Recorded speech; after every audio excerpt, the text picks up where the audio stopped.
Hello, Christmas present from the RBA. No rate rise today. So that's great because we're nearly there. There might be one in February, maybe, but increasingly the market's talking about rate cuts next year.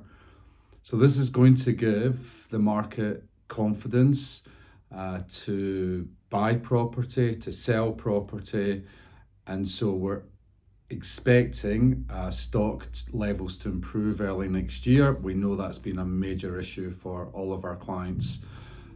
Interest rates generally across the banks have settled down now. Most clients have refinanced or improved their interest rate with their existing lender.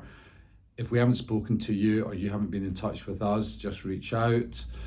And I just want to say, I hope everyone has a great Christmas period and New Year.